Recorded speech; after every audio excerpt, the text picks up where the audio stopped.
नमस्कार, स्वागत है आपका विंध्या टाइम्स में। हाजिर हुए विंध्य की अब तक की बड़ी खबरों के साथ। बात करते हैं पहली खबर की, जहां रीवा के सिविल लाइन थाना क्षेत्र स्थित वृंदावन गार्डन में आयोजित एक विवाह समारोह उस वक्त अफरा तफरी में बदल गया जब समारोह के दौरान चोरों ने वर और कन्या पक्ष के बैग काटकर करीब 1.5 लाख रुपए की चोरी कर दी।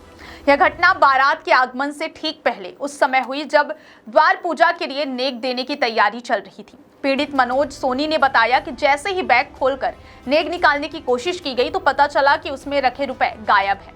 बैग की जांच करने पर पाया गया कि उसे किसी धारदार हथियार से काटा गया है। चोरी की इस वारदात में दूल्हे के जीजा दीपू सोनी के बैग से लगभग 1.5 लाख रुपए और दुल्हन के पिता मनोज सोनी के बैग से 25 से 30 हजार रुपए की नकदी चोरी हो गई। जानकारी के अनुसार दुल्हन पक्ष सतना से और दूल्हा पक्ष रीवा से विवाह समारोह में शामिल होने पहुंचे थे। घटना के बाद आक्रोशित परिजनों ने विवाह स्थल की सुरक्षा व्यवस्था पर सवाल उठाते हुए गार्ड्स पर लापरवाही का आरोप लगाया। पीड़ितों का कहना है कि चोरों ने पहले मेहमानों की तरह खाना खाया और फिर मौका देखकर चोरी को अंजाम दिया। मामले की शिकायत थाने में दर्ज की गई है। एडिशनल एसपी विवेक लाल ने बताया कि मामले की जांच की जा रही है और जांच के आधार पर वैधानिक कार्रवाई की जाएगी।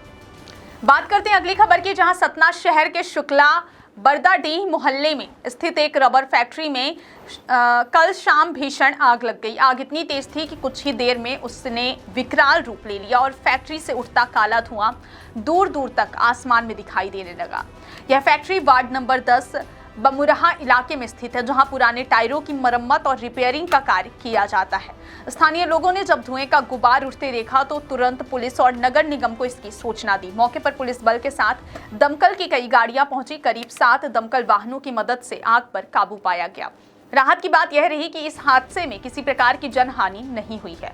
प्रारंभिक जांच में आग लगने का कारण शॉर्ट सर्किट बताया जा रहा है। फैक्ट्री का संचालन गया कुशवाहा के भाई द्वारा किए जाने की बात सामने आई है। घटना की विस्तृत जांच की जा रही है। बात करते हैं अगली खबर की, जो कि उमरिया से आ रही है। कहा जाता है कि यदि इंसान किसी कार्य को करने की ठान ले तो सफलता उसके कदम जरूर चूमती है। इस कहावत को साकार किया है विंध्य क्षेत्र के उमरिया जिले के विनेश चंदेल ने, जिन्होंने लंदन में आयोजित आइडियाज फॉर इंडिया 2025 सम्मेलन में भारत का प्रतिनिधित्व करते हुए वैश्विक मंच पर देश की लोकतांत्रिक सोच और विकास की दिशा पर अपनी बात रखी।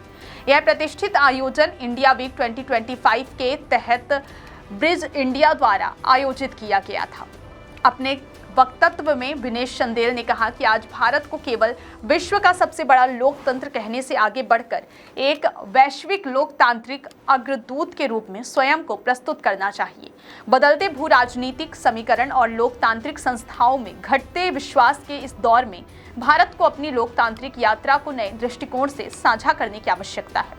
इस सम्मेलन में देश और विदेश की कई प्रमुख राजनीतिक हस्तियों ने भाग लिया, जिनमें कांग्रेस नेता सचिन पायलट, सांसद राघव चड्ढा, पूर्व चुनाव आयुक्त डॉक्टर SY कुरैशी, तेलंगाना के पूर्व मंत्री KT रामा राव और ब्रिटिश सांसद वीरेंद्र शर्मा शामिल रहे।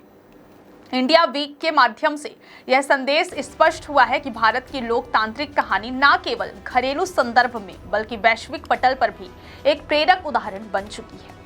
बात कर लेते हैं अगली खबर की, जो कि सतना से आ रही है। बता दें कि सतना के चित्रकूट मार्ग पर स्थित कोठी तिराहे पर शुक्रवार को प्रशासन ने संयुक्त रूप से बड़ी अतिक्रमण विरोधी कार्रवाई को अंजाम दिया।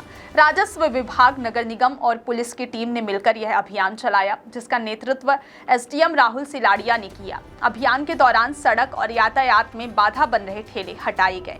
वहीं यात्री प्रतीक्षालय परिसर में 8 अनाधिकृत वाहन जब्त कर थाने भेजे गए, जिनमें से 3 वाहन बिना रजिस्ट्रेशन नंबर के पाए गए। कार्रवाई के दौरान होटलों में घरेलू LPG सिलेंडरों के अवैध व्यावसायिक उपयोग की भी जांच की गई, जिसमें 2 सिलेंडर जब्त किए गए। मौके पर ट्रैफिक DSP संजय खरे और नगर निगम अधिकारी सज्जन सिंह सेंगर, बालेंद्र गौतम तथा लक्ष्मी तिवारी भी मौजूद रहे।